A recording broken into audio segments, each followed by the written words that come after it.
Semoga program atau proyek yang dicanangkan ini Islamic Science Park itu cepat-cepat terrealisasi.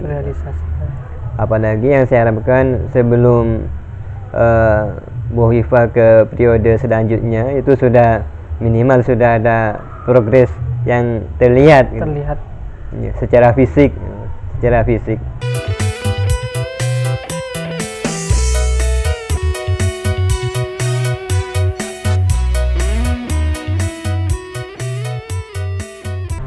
Assalamualaikum warahmatullahi wabarakatuh. Apa kabar sahabat Iqomah TV? Jumpa bersama saya Muhammad Afifullah dalam acara One Voice Satu Suara. Kali ini saya berada di kediaman Bapak Kiai Haji Firdaus Hasan selaku pengasuh Pondok Pesantren Al-Akhyar Tambak Agung. Bagaimana kabarnya Bapak? Alhamdulillah baik. Langsung pertanyaan saya kepada Bapak mengenai Indonesia Islamic Science Park. Seperti yang kita ketahui mengenai pembangunan Indonesia Islamic Science Park yang akan dibangun di kaki Suramadu bagian Madura. Menurut tanggapan Bapak seperti apa? Ya, menurut saya karena Indonesia ini mayoritas orang Islam dan penduduk Muslim terbesar memang ada di Indonesia.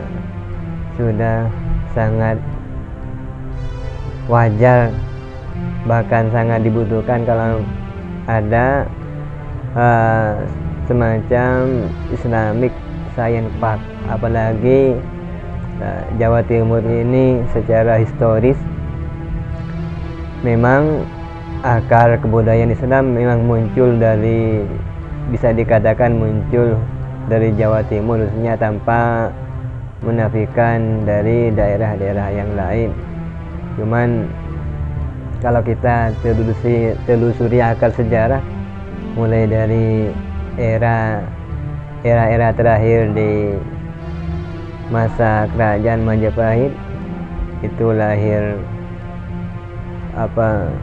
kerajaan Islam yang berpusat di Demak Bintoro, dan itu cikal bakalnya juga dari Jawa Timur, dari sunan-sunan yang berpusat di Ampel, di Sunan Ampel.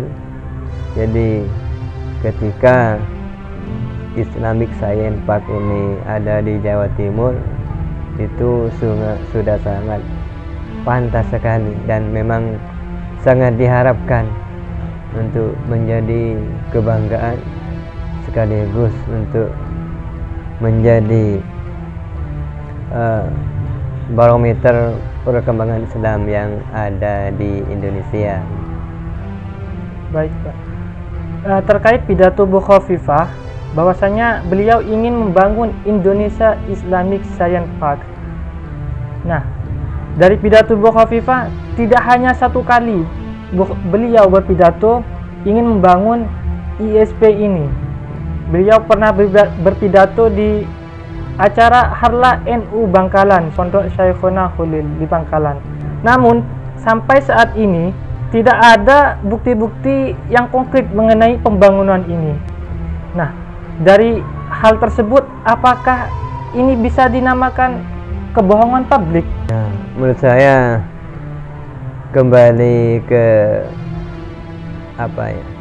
intinya kita harus bijaksana dan sabar. Mungkin proyek ini memang proyek besar dan mungkin juga pemerintah dalam pasca corona ini masih banyak kendala-kendala untuk merealisasikan hal itu. Jadi menurut saya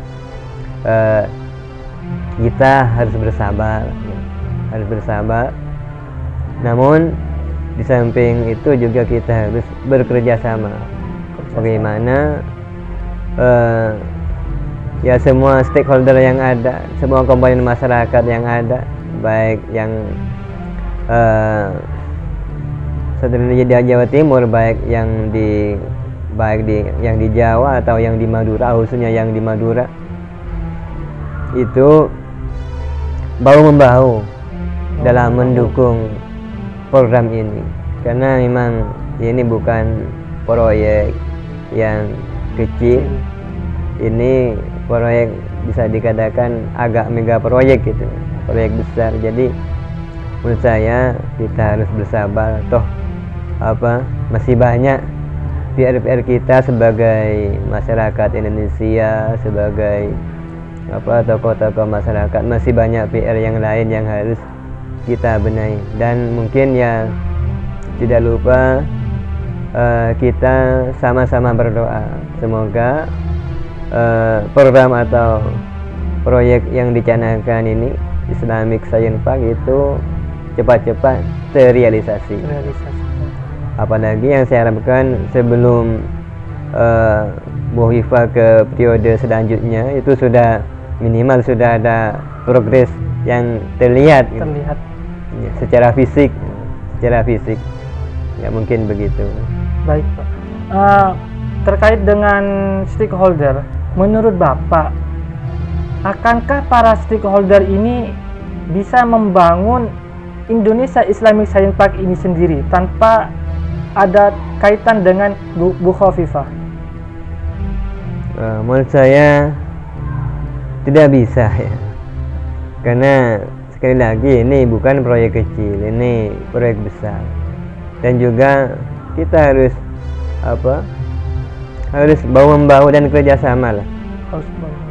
Tidak bisa ini ditangani hanya segelintir kelompok, itu terlalu menurut saya bisa dikatakan hal yang mustahil bisa sukses. Jadi kita harus bekerja sama, semua stakeholder yang ada itu harus bekerja sama. Baik, jadi kita harus bekerja sama baik dari stakeholder dan Bu Khofifah agar merealisasikan pembangunan Indonesia Islamic Science Park. Seperti itu ya Pak? Kira-kira begitu. Mungkin tahap pertama kita penyatuan visi dan misi, kemudian kita melangkah ke hal selanjutnya untuk merealisasikan pembangunan tersebut. Baik, untuk pertanyaan yang terakhir mengenai pesan atau saran terhadap stakeholder yang ada di Madura dan juga Ibu Gubernur kita yaitu Ibu Khofifah. Ya, menurut saya ya, saya berharap semoga semua stakeholder, semua komponen masyarakat yang ada di Jawa Timur, Madura khususnya bekerja sama dalam merealisasikan hal ini, dan kita mohon perhatian juga dari Ibu Gubernur agar bagaimana hal yang sudah terbaca di masyarakat ini jangan sampai menjadi kesalahpahaman, sehingga ada semacam pemahaman di masyarakat bahwasanya Ibu Gubernur ingkar janji atau gimana. Saya harapkan tidak terjadi seperti itu. Ya mungkin minimal harus ada ya sebelum masa baktinya habis ya. Sebelum masa baktinya habis itu minimal sudah ada progres ya dalam pembangunan itu secara fisik ya. Mungkin begitu ya. Baik, itulah perbincangan kami dengan Bapak mengenai Indonesia Islamic Science Park. Terima kasih atas waktunya Bapak dan juga sarannya. Dan juga buat para pemirsa Iqomah TV, saya Muhammad Afifullah pamit undur diri. Wassalamualaikum warahmatullahi wabarakatuh.